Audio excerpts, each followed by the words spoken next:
Leisure time stories में एक बार आप सभी का फिर से स्वागत है। मैं रूबी जैन बैंगलोर से, और आज फिर से आप सभी के समक्ष लेकर आई हूँ एक नई कहानी, बड़े घर की बेटी, जिसे लिखा है महान उपन्यासकार मुंशी प्रेमचंद जी ने।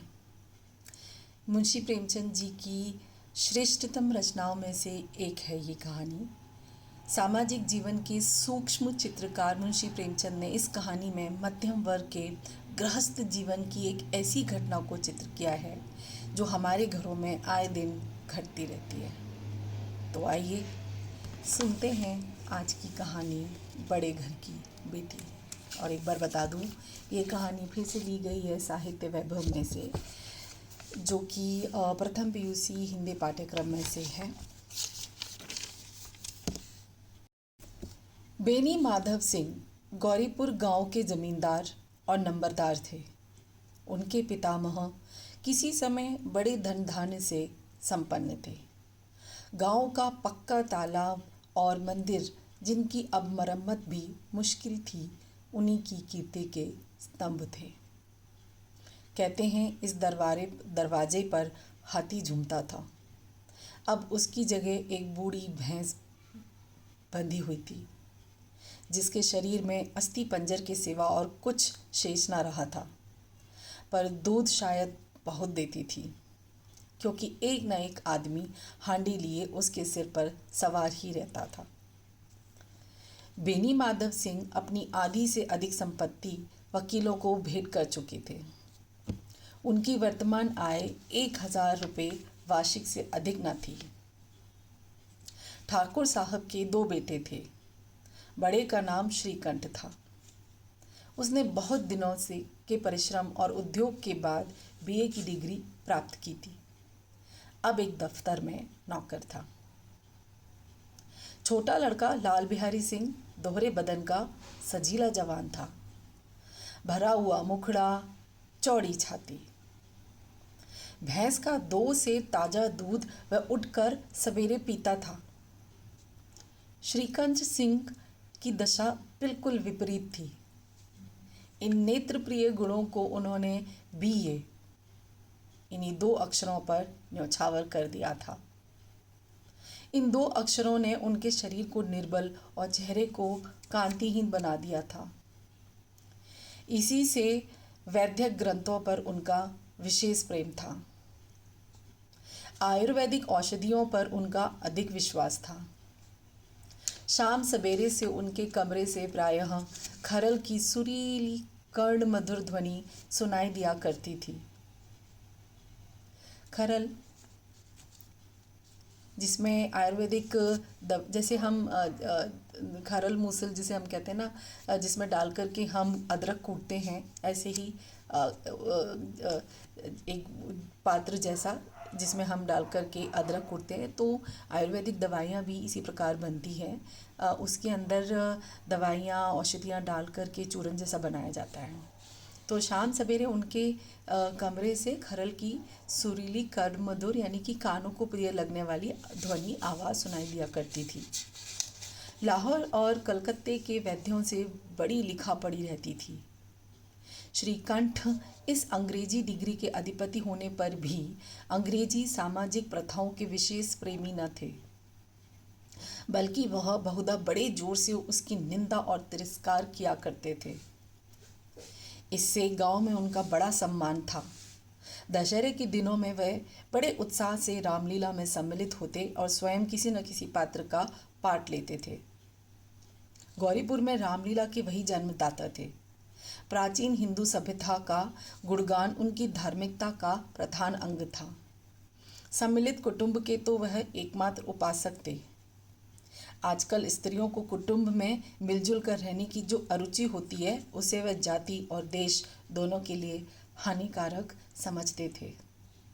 यही कारण था कि गांव की ललनाएं, यानी कि किशोर लड़कियां,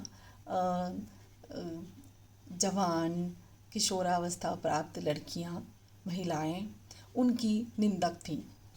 कोई कोई तो उन्हें अपना शत्रु समझने में भी संकोच न करती थी। स्वयं उनकी पत्नी को ही इस विषय से उनसे विरोध था। ये इसलिए नहीं था कि उसे अपने सास ससुर, देवर या जेठ आदि से घृणा थी, बल्कि उसका विचार था कि यदि बहुत कुछ सहने और तरह देने पर भी परिवार के साथ निर्वाह ना हो सके तो आए दिन की कलह से जीवन को नष्ट करने की अपेक्षा यही उत्तम है कि अपनी खिचड़ी अलग पकाई जाए। उनकी पत्नी का मानना था कि अगर साथ में रहने से कलह बढ़ जाता है तो साथ में ना रह करके घर की शांति के लिए अलग रह करके खिचड़ी बनाई जाए, यानी कि खाना बनाया जाए। आनंदी एक बड़े उच्च कुल की लड़की थी। उसके बाप एक छोटी सी रियासत के ताल्लुकेदार थे। आनंदी यानी कि श्रीकंठ की धर्मपत्नी।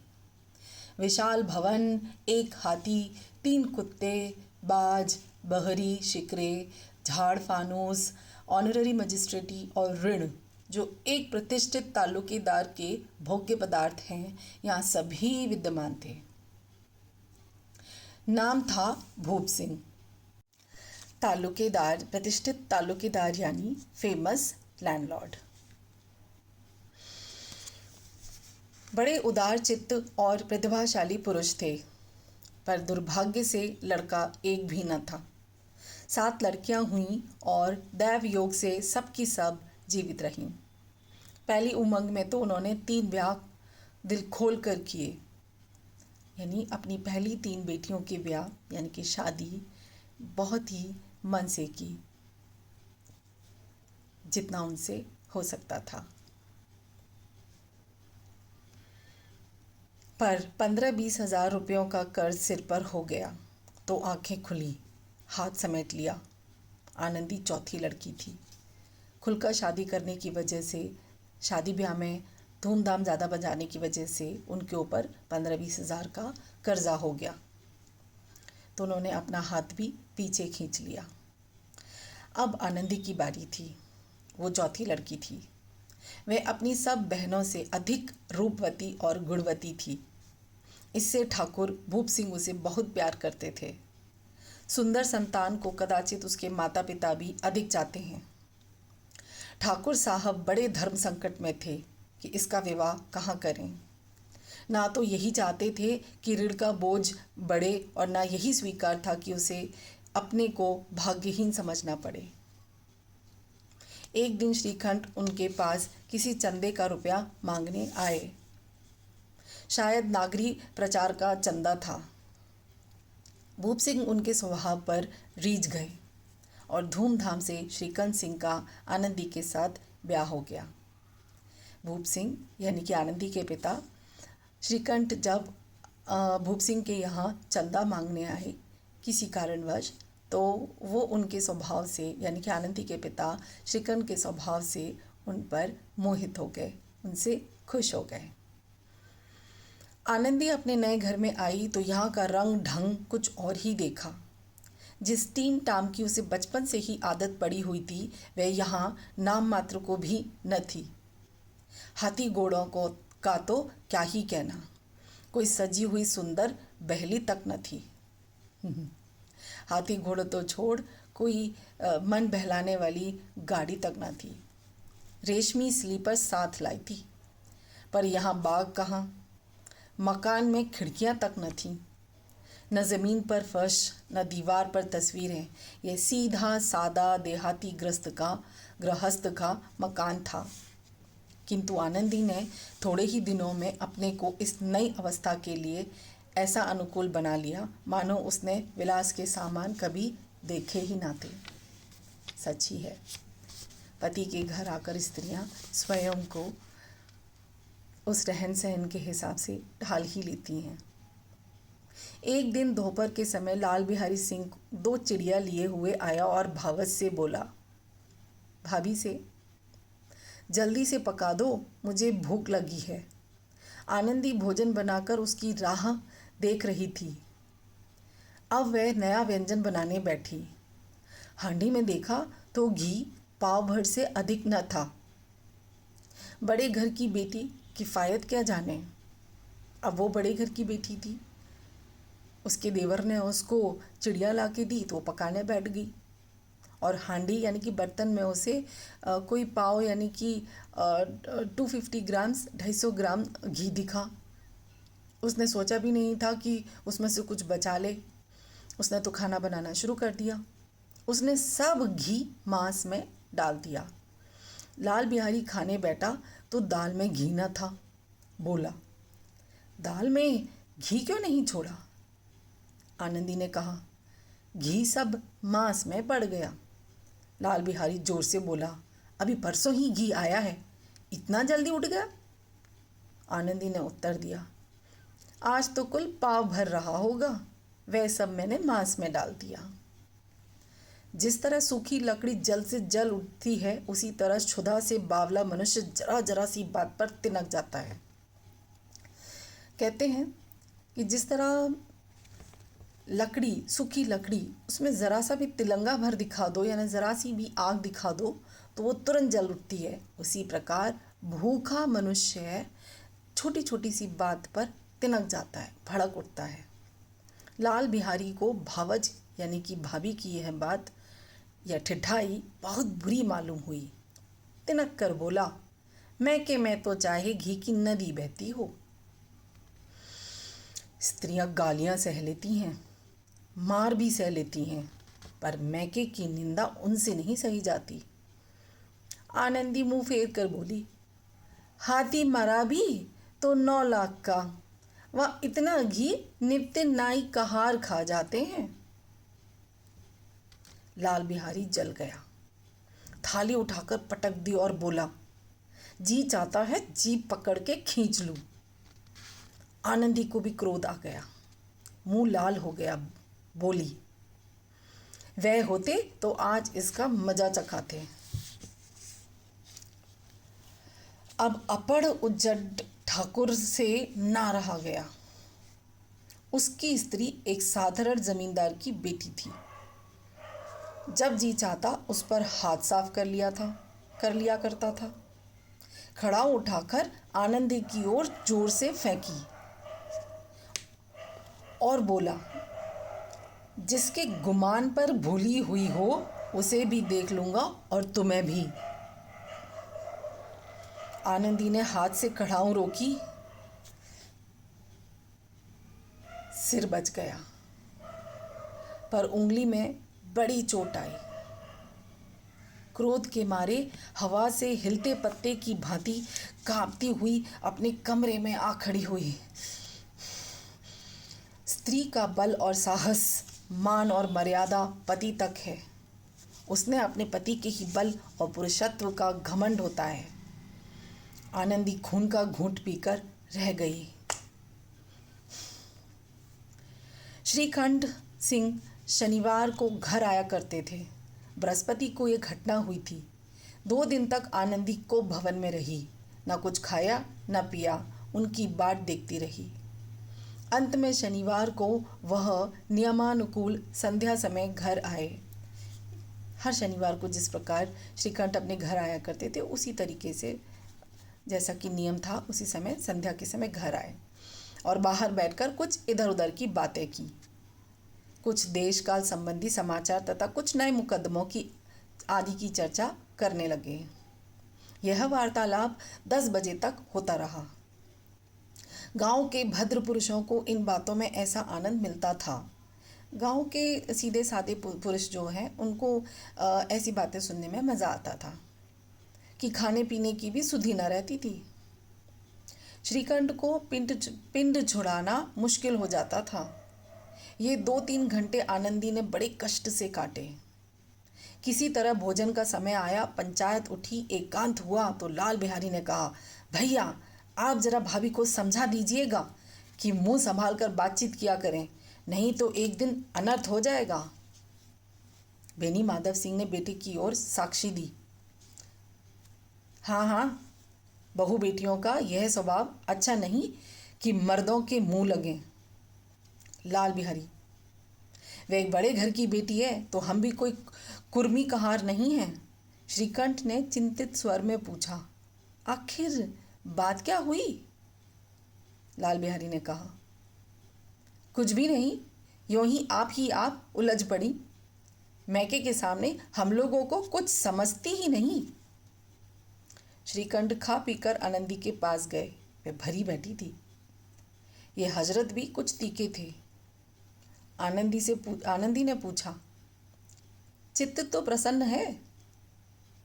श्रीकंठ बोले, बहुत प्रसन्न है, पर तुमने आजकल घर में ये क्या उपद्रव मचा रखा है? ये क्या नाटक मचा रखा है? आनंदी की त्योरियां पर बल चढ़ गए, उसकी त्योरियों पर बल पड़ गए। झुंझलाहट के मारे बदन में ज्वाला सी दहक उठी। बोली, जिसने तुम्हें ये आग लगाई है उससे पाऊं मुंह झुलस दूं? श्रीकंठ, इतनी गर्म क्यों होती हो? बात तो कहो। आनंदी, क्या कहूं, यह मेरे भाग्य का फेर है। नहीं तो गंवार छोकरा जिसको चपरासगिरी करने का भी शऊर नहीं, मुझे खड़ाओं से मार कर यों ना करता। श्रीकंठ, सब हाल साफ साफ कहो तो मालूम हो, मुझे तो कुछ पता नहीं। आनंदी, परसों तुम्हारे लाडले भाई ने मुझसे मांस पकाने को कहा कि हांडी में पाव भर से अधिक न था। वह सब मैंने मांस में डाल दिया। जब खाने बैठा तो कहने लगा, दाल में घी क्यों नहीं है? बस इसी पर मेरे मैके को बुरा भला कहने लगा। मुझसे रहा ना गया। मैंने कहा कि वहाँ इतना घी तो नाई कहार खा जाते हैं और किसी को जान भी नहीं पड़ता। बस इतनी सी बात पर अन्याय ने मुझ पर खड़ाऊ फेंक मारी। यदि हाथ से ना रोक लूँ तो सिर फट जाए। उसी से पूछो, मैंने जो कुछ कहा है वह सच है या झूठ? श्रीकंठ की आंखें लाल हो गईं। बोले, यहां तक हो गया इस छोकरे का यह साहस? आनंदी स्त्रियों के स्वभाव अनुसार रोने लगी, क्योंकि आंसू उनकी पलकों पर रहते हैं। श्रीकंठ बड़े धैर्यवान और शांत पुरुष थे। उन्होंने कदाचित ही कभी क्रोध आता था। स्त्रियों के आंसू पुरुष की क्रोधाग्नि भड़काने में तेल का काम देते हैं। रात भर करवटें बदलते रहे। उद्विग्नता के कारण पलक तक नहीं झपकी। परेशानी, तकलीफ, टेंशन के मारे उन्होंने अपनी पलक तक नहीं झपकी। प्रातःकाल अपने बाप के पास जाकर बोले, दादा, अब इस घर में मेरा निवास ना होगा। इस तरह की विद्रोहपूर्ण बातें कहने पर श्रीकंठ ने कितनी ही बार अपने कई मित्रों को आड़े हाथों लिया था, परंतु दुर्भाग्य, आज उन्हें स्वयं वे ही बातें अपने मुंह से कहना पड़ी। दूसरों को उपदेश देना भी कितना सहज है। कई बार इस प्रकार की पारिवारिक कलहों में श्रीकंठ अपने ही मित्रों को आड़े हाथों लिया करते थे, उन्हें समझाया करते थे, परंतु आज जब उनके खुद के घर में खुद पर गुजरी तो उनसे बर्दाश्त न हुआ। बेनी माधव सिंह घबरा उठे और बोले, क्यों? श्रीकंठ, इसलिए कि मुझे भी अपनी मान प्रतिष्ठा का कुछ विचार है। आपके घर में अब अन्याय और हठ का प्रकोप हो रहा है। जिनको बड़ों का आदर सम्मान करना चाहिए वे उनके सिर चढ़ते हैं। मैं दूसरों का नौकर ठहरा घर पर रहता नहीं। यहाँ मेरे पीछे स्त्रियों पर खड़ाऊ और जूतों की बौछारें होती हैं। कड़ी बात तक चिंता नहीं, कोई एक दो कह ले, वहाँ तक मैं सह सकता हूँ, किंतु यह कदापि नहीं हो सकता कि मेरे ऊपर लात घूंसे पड़े और मैं दम न मारूं। बेनी माधव सिंह कुछ जवाब न दे सके। श्रीकंठ सदैव उनका आदर करते थे। उनके ऐसे तेवर देखकर बूढ़ा ठाकुर अवाक रह गया। केवल इतना ही बोला, बेटा, तुम बुद्धिमान होकर ऐसी बातें करते हो। स्त्रियां इस तरह घर का नाश कर देती हैं। उनको बहुत सिर चढ़ाना अच्छा नहीं। श्रीकंठ, इतना मैं जानता हूँ, आपके आशीर्वाद से ऐसा मूर्ख नहीं हूँ। आप स्वयं जानते हैं कि मेरे ही समझाने बुझाने से इस गांव में कई घर संभल गए, पर जिस स्त्री की मान प्रतिष्ठा का ईश्वर के दरबार में उत्तरदाता हूँ, उसके प्रति ऐसा घोर अन्याय और पशुवत व्यवहार मुझे असह्य है। आप सच मानिए, मेरे लिए यही कुछ कम नहीं है कि लाल बिहारी को कुछ दंड नहीं देता। अब भी बेनी माधव सिंह भी गरमाए, ऐसी बातें और ना सुन सके। बोले, लाल बिहारी तुम्हारा भाई है, उससे जब कभी भूल चूक हो उसके कान पकड़ो। लेकिन श्रीकंठ, लाल बिहारी को मैं अब अपना भाई नहीं समझता।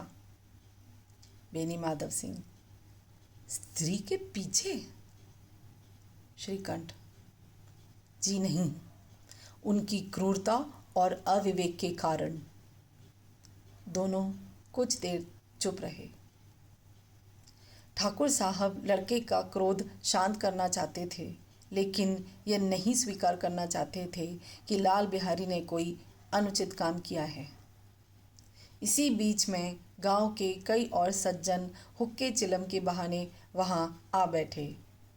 कई स्त्रियों ने जब यह सुना कि श्रीकंठ पत्नी के पीछे पिता से लड़ने को तैयार है तो उन्हें बड़ा हर्ष हुआ। दोनों पक्षों की मधुर वाणियां सुनने के लिए उनकी आत्माएं तिलमिलाने लगीं। श्रीकंठ और बेनी माधव सिंह के बीच घर कलह को लेकर के, घर के झगड़े को लेकर के जो भी बातचीत हो रही थी, उसे जब आस पड़ोस के लोगों ने सुना, स्त्रियों ने सुना, तो सभी लोग उनकी घर की पंचायत सुनने के लिए उनके घर के आसपास जुट गए। गांव में कुछ ऐसे कुटिल मनुष्य भी थे जो इस कुल की नीतिपूर्ण गति पर मनी मन जलते थे। कुछ ऐसे लोग भी थे जो इस घर की फंडामेंटल या फिर कहेंगे कि मॉरल वैल्यूज़ को लेकर के जो इस घर में इज्जत होती थी, उन बहुत मन में जला करते थे, जिनको ईर्ष्या होती थी, जेलसी होती थी, वे लोग भी आ गए। वे कहा करते थे, श्रीकंठ अपने बाप से दबता है, इसीलिए वह दब्बू है। उसने विद्या पढ़ी है, इसीलिए वह किताबों का कीड़ा है। बेनी माधव सिंह उनकी सलाह के बिना कोई काम नहीं करते। यह उनकी मूर्खता है। इन महानुभावों की शुभकामनाएं आज पूरी होती दिखाई दी। कोई हुक्का पीने के बहाने और कोई लगान की रसीद दिखाने आकर बैठ गया। बेनी माधव सिंह पुराने आदमी थे, इन भावों को ताड़ गए। उन्होंने निश्चय किया, चाहे कुछ ही क्यों ना हो, इन द्रोहियों को ताली बजाने का अवसर ना दूंगा। अपने घर में लगी भीड़ को देखकर बेनी माधव सिंह यानी कि श्रीकंठ के पिताजी को एहसास हो गया था कि सभी लोग इस घर के कलह को देख कर के तमाशा बनाने आए हैं। और उन्होंने मन ही मन ये ठान लिया था कि मैं अपने घर को तमाशा नहीं बनने दूंगा। तुरंत कोमल शब्दों में, बेटा, मैं तुमसे बाहर नहीं हूँ, तुम्हारा जो जी चाहे करो, अब तो लड़के से अपराध हो गया।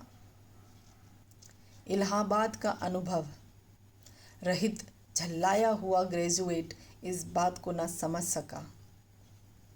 यानी कि श्रीकंठ अपने पिता के मन में चल रही परेशानी को ना समझ सके और उसे समझे बिना ही झल्ला पड़े। उसे डिबेटिंग क्लब में अपनी बात पर अड़ने की आदत थी।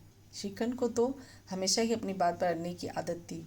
इन हथकंडों की उसे क्या खबर। पिता घर में लगी भीड़ को देख कर के श्रीकंठ को कुछ इशारा करने की कोशिश कर रहे थे, लेकिन श्रीकंठ को तो इस चीज़ का बिल्कुल भी एहसास ही ना हुआ। बाप ने जिस मतलब से बात पलटी थी वह उसकी समझ में ना आया। बोला, लाल बिहारी के साथ अब इस घर में मैं नहीं रह सकता। बेनी माधव, बेटा, बुद्धिमान लोग मूर्खों की बात पर ध्यान नहीं देते। वह बेसमझ लड़का है, उससे जो कुछ भूल हुई है तुम उसे बड़े होकर क्षमा करो। श्रीकंठ, उसकी इस दुष्टता को मैं कदापि नहीं सह सकता। या तो वही घर में रहेगा या मैं। आपको यदि वह अधिक प्यारा है तो मुझे विदा कीजिए। मैं अपना भार आप संभाल लूँगा। यदि मुझे रोकना चाहते हैं तो उससे कहिए जहाँ चाहे चला जाए। बस यह मेरा अंतिम निश्चय है। लाल बिहारी सिंह दरवाजे की चौखट पर चुपचाप खड़ा बड़े भाई की बातें सुन रहा था। वह उनका बहुत आदर करता था। उसे कभी इतना एहसास ना हुआ, उसे उसे कभी इतना साहस ना हुआ था कि श्रीखंड के सामने चारपाई पर बैठ जाए। लाल बहादुर अपने बड़े भाई श्रीखंड का बहुत सम्मान करते थे। कभी भी अपने भाई के बगल में चारपाई पर भी ना बैठा करते थे। हुक्का पी ले या पान खा ले, कभी भी हिम्मत नहीं होती थी। ना तो वो अपने भाई के बगल में बैठते थे, ना उसके सामने हुक्का पीते थे और ना ही पान खाते थे। बाप का भी वह इतना मान ना करता था। लाल बहादुर सिंह अपने पिता का भी इतना सम्मान नहीं करता था जितना कि अपने बड़े भाई श्रीकंठ का करता था। श्रीकंठ का भी उस पर हार्दिक स्नेह था। अपने होश में उन्होंने कभी उसे घुड़का तक न था। जब तक वो अपने होश में थे, यानी कि जो इस समय हालात घर में हैं, उस हालात को छोड़ कर के कभी भी श्रीखंड ने लाल बहादुर पर गुस्सा नहीं किया, क्रोध नहीं किया। जब वह इलाहाबाद से आते तो उसके लिए कोई ना कोई वस्तु अवश्य लाते। मुकद्दर की जोड़ी उन्होंने ही बनवा दी थी। पिछले साल जब उसने अपने से ड्योढ़े जवान को नाग पंचमी के दिन दंगल में पछाड़ दिया तो उन्होंने पुलकित होकर अखाड़े में ही उसे गले लगा लिया था। 5 रुपए के पैसे लौटाए थे। श्रीकंठ ने अपने भाई लाल बहादुर के लिए, क्योंकि वो एक पहलवान था, उसके लिए एक मुकद्दर यानी कि पहलवान जो जोड़ी पहनते हैं, कपड़े पहनते हैं, वो उसके लिए बनवा दिए थे। और पिछली बार जब लाल बहादुर ने अपने से जो लंबे चौड़े पहलवान को गिरा दिया तो वो बहुत खुश हो गए थे और उसके ऊपर 5 रुपये जो हैं लुटाए भी थे। ऐसे भाई के मुंह से आज ऐसी हृदय विदारक बात सुनकर लाल बिहारी को बड़ी ग्लानि हुई। और इस तरीके के ऐसे भाई के मुंह से दिल को दहलाने वाली बात जब लाल बिहारी ने सुनी तो वो गिल्ट में मर गया। वह फूट फूट कर रोने लगा। इसमें संदेह नहीं कि अपने किए पर पछता रहा था। भाई के आने से एक दिन पहले से उसकी छाती धड़कती थी कि देखूं भैया क्या कहते हैं, मैं उनके सम्मुख कैसे जाऊंगा, उनसे कैसे बोलूंगा, मेरी आंखें उनके सामने कैसे उठेंगी। उसने समझा था कि भैया मुझे बुलाकर समझा देंगे। इस आशा के विपरीत आज उसने उन्हें निर्दयता की मूर्ति बने हुए पाया। उसे तो उम्मीद थी कि भैया आएंगे, उसे समझा बुझा देंगे, लेकिन बिल्कुल इसके ऑपोजिट हुआ। वह मूर्ख था, परंतु उसका मन कहता था कि भैया मेरे साथ अन्याय कर रहे हैं। यदि श्रीखंड उसे अकेले में बुलाकर 2-4 बातें कह देते, इतना ही नहीं 2-4 तमाचे भी लगा देते तो कदाचित उसे इतना दुख ना होता। पर भाई का यह कहना कि अब मैं इसकी सूरत नहीं देखना चाहता, लाल बिहारी से सहा ना गया। वह रोता हुआ घर आया। कोठरी में जाकर कपड़े पहने, आंखें पोंछी, जिसमें कोई यह ना समझे कि रोता था। तब आनंदी के द्वार पर आकर बोला, भाभी, भैया ने निश्चय किया है कि वह मेरे साथ घर में ना रहेंगे। अब वह मेरा मुंह नहीं देखना चाहते, इसलिए अब मैं जाता हूँ। उन्हें फिर मुंह ना दिखाऊंगा। मुझसे जो कुछ अपराध हुआ उसे क्षमा कर देना। यह कहते कहते लाल बिहारी का गला भर आया। जिस समय लाल बिहारी सिंह सिर झुकाए आनंदी के द्वार पर खड़ा था, उसी समय श्रीकंठ सिंह भी आंखें लाल किए बाहर से आए। भाई को खड़ा देखा तो घृणा से आंखें फेर ली और कतरा कर निकल गए। जिस समय लाल बिहारी आनंदी के घर कमरे के बाहर खड़ा होकर माफ़ी मांग रहा था, उसी समय श्रीकंठ वहाँ आए और अपने भाई को देख कर के मुँह फेर लिया, मानो उसकी परछाई से दूर भागते हो, मानो कि उसे उनकी परछाई तक भी ना भा रही हो। आनंदी ने लाल बिहारी की शिकायत तो की थी, लेकिन अब मन में पछता रही थी। वह स्वभाव से ही दयावती थी। उसे इसका तनिक भी ध्यान नहीं था कि बात इतनी बढ़ जाएगी। अब वह मन में अपने पति पर झुंझला रही थी कि ये इतने गर्म क्यों होते हैं।